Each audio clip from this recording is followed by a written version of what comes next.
बिस्मिल्लाहिर्रहमानिर्रहीम अस्सलाम वालेकुम and welcome to my YouTube channel test knowledge. दोस्तों, आज का जो हमारा टॉपिक है वो है रेशो। दोस्तों, रेशो और प्रोपोर्शन कम्पिटिटिव एग्जाम्स के लिहाज से काफ़ी इंपॉर्टेंट हैं। इसमें से बहुत सारे क्वेश्चन आते हैं और बहुत सारे लोगों को इन क्वेश्चन में डिफ़िकल्टीज आती हैं, कन्फ्यूजन होती है लोगों को कि कैसे सॉल्व कर लें रेशो और प्रोपोर्शनल को। इस वीडियो में मैं सिर्फ आप लोगों को रेशो के बारे में बताऊंगा कि रेशो है क्या और रेशो किन किन क्वांटिटीज़ के बीच में ली जा सकती है। तो चलिए चलते हैं रेशो के डिफिनीशन की जानिब।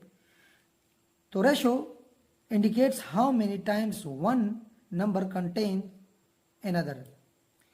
रेशो क्या बताता है, क्या हमें इंडिकेट करता है, क्या जाहिर करता है?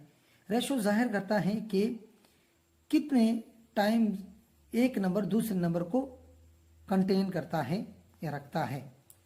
यानी रेशो कितने, यानी रेशो दो क्वांटिटीज के दरमियान कंपैरिजन को कहते हैं, और वो क्वांटिटीज या वो नंबर्स जिसकी सेम यूनिट्स हो, यानी सेम यूनिट्स के दरमियान कंपैरिजन को हम रेशो कहते हैं। फॉर एग्जांपल देखें डायग्राम में, एक हमारे पास एक बीकर है जिसमें से दो रंग के बॉल हैं, एक है ग्रीन और दूसरे हैं ब्लू। अब ग्रीन को मैंने x कह दिया, ब्लू को मैंने x कह दिया और ग्रीन को मैंने कह दिया y। अब इन दोनों के बीच, दोनों के माबैन हमने कंपैरिजन करना है। दोनों बॉल हैं, दोनों एक जैसे हैं, ठीक है। तो इन दोनों के बीच हम कंपैरिजन या रेशो हम निकाल सकते हैं। रेशो कैसे निकालेंगे? देखें, रेशो है हमारे पास x जो के है क्या, ब्लू बॉल्स, और दूसरा है y यानी ग्रीन बॉल्स। इन दोनों के दरमियान रेशो है, और ये जो सिंबल है ये रेशो का सिंबल है, ठीक है। रेशो सिंबल, ठीक है, रेशो का सिंबल है। या इसको हम इस तरह भी लिख सकते हैं, डिवीजन की शक्ल में भी। अब देखें, अब गिनते हैं कि इन दोनों की रेशो क्या है। 1 2 3 4 5, यानी ब्लू बॉल्स की जो तादाद है वो है क्या, 5, और ग्रीन बॉल्स की तादाद क्या है, 1 2 3 4 5 6 7 8 9, इसकी तादाद है क्या, 9। यानी दोनों के माबैन रेशो क्या होगी, 5/9 या 5/9। ये इन दोनों के माबैन क्या होगी, रेशो होगी। हाँ, अगर दोनों डिवाइड होते हैं, कैंसिल होते हैं, ठीक है, तो डिवाइड कर लें, सिंपल कर लें, नहीं होते तो उसको इस तरह छोड़ दें, तो इसको कहते हैं हम ratio.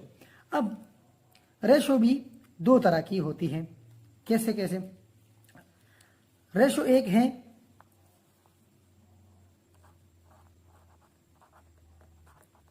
Part two part ratio, ठीक है, और दूसरा है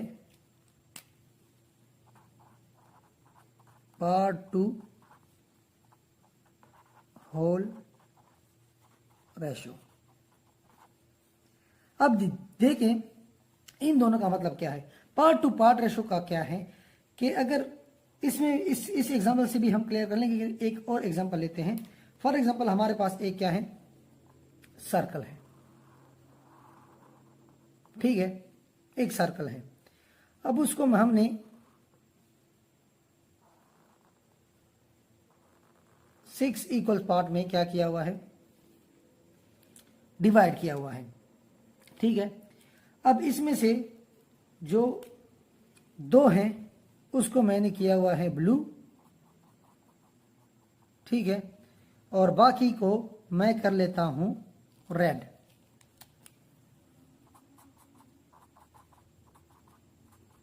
बाकी कितने हैं, 4। अब पार्ट टू पार्ट रेशो का मतलब क्या है कि ये पूरे सर्कल में 9 टोटल पार्ट है, यानी होल में क्या है, 9 पार्ट है। लेकिन पार्ट टू पार्ट मतलब ये है कि इसमें से एक पार्ट है ब्लू का और एक है रेड का।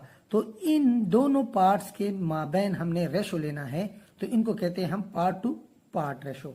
यानी रेड इसमें ब्लू कितने हैं 2 हैं, ठीक है, और रेड इसमें कितने हैं 4 हैं, या इसको हम 2/4 भी कर सकते हैं। डिवाइड कर लें, 2 पे डिवाइड होते हैं, तो ये दोनों 2 पे डिवाइड होते हैं, तो इसका रेशो आता है 1:2, ठीक है। तो ये क्या हो गया पार्ट टू पार्ट रेशो, ठीक है। अब पार्ट टू होल रेशो किसको कहते हैं, यानी अगर हम लें ब्लू को होल के साथ, यानी होल कितने हैं 6 पार्ट हैं टोटल, जो सर्कल में सारे पार्ट कितने हैं 6 हैं, और हमने किसके साथ लेना है ब्लू पार्ट्स के साथ, यानी पार्ट हमारा क्या हो गया ब्लू, और होल कितने हैं हमारे, होल है हमारे 6। तो ब्लू पार्ट्स का हम लेंगे 2 होल, जो सारे कितने हैं 6, ठीक है। तो ये हो गया। अब इसको डिवाइड कर लें 2 पे, 2 दोनों को डिवाइड हो गया, ठीक है। तो ये आ गया 1:3। अब इसको कहते हैं पार्ट टू होल रेशो। इस तरह अगर रेड का हम ले लें, तो रेड पार्ट्स और होल का, तो क्या होगा 4:6, 2 पे डिवाइड कर लें तो ये होगा 2, ये हो गया 3, 2:3। ये रेड की रेशो आ गई होल के साथ, तो ये भी क्या हो गया पार्ट टू होल रेशो। ये जरूर देख लें, ये जरूर जान लें कि रेशो हमेशा एक जैसे क्वांटिटीज या नंबर्स के दरमियान ली जाएगी, यानी जिसकी यूनिट्स आपस में सेम हो, तो उसकी हम रेशो फाइंड कर सकते हैं। बाकी अगर रेशो मतलब यूनिट सेम ना हो, यानी अगर एक टाइम हमें गिवन हो हावर्स का और दूसरा टाइम हमें गिवन हो सेकंड में या मिनट्स में, तो हम दोनों को या तो मिनट्स में ले आएंगे या फिर दोनों को पहले हावर्स में कर लेंगे, फिर इन दोनों के माबैन हम क्या करेंगे रेशो लेंगे। कुछ एग्जांपल हैं रेशो के हवाले से, वो हम क्लियर करते हैं। हाँ तो दोस्तों, हमारे पास रेशो के 2 एग्जांपल हैं जिसको हम सॉल्व करेंगे और इंशाल्लाह आप लोगों को उम्मीद है कि समझ आ जाएगी इससे। तो पहला क्वेश्चन है हमारे पास, the ratio of 8 books to 20 books is. मैंने कहा था कि रेशो हमेशा एक जैसी चीजों के माबैन लिया जाता है, तो दोनों क्या हैं बुक्स हैं, ठीक है। अब दोनों के माबैन हम रेशो फाइंड करेंगे। कहते हैं कि 8 किताबों का रेशो 20 किताबों के साथ फाइंड करें। क्या होगा 8 बुक्स रेशो 20 बुक्स, ठीक है, यानी है 8:20, या हम इसको लिख सकते हैं 8/20, ठीक है। दोनों को एक ही जैसे अगर एक नंबर पे डिवाइड होते तो डिवाइड करते जाएं, तो 2 पे डिवाइड होते हैं दोनों, करें 8 को 2 पे डिवाइड करें तो 4, 20 को 2 पे डिवाइड करें 10। अब फिर से 2 पे डिवाइड होते हैं दोनों, तो फिर से 2 पे डिवाइड कर लेंगे। 4 को 2 पे डिवाइड कर लें तो 2, 10 को 2 पे डिवाइड कर लें तो 5। इसके बाद ये दोनों एक नंबर पे डिवाइड नहीं होते, तो यही इसका आंसर होगा 2:5, यानी 2:5 है इन दोनों किताबों के माबैन रेशो। अब चलते हैं नेक्स्ट एग्जाम्पल की जानिब।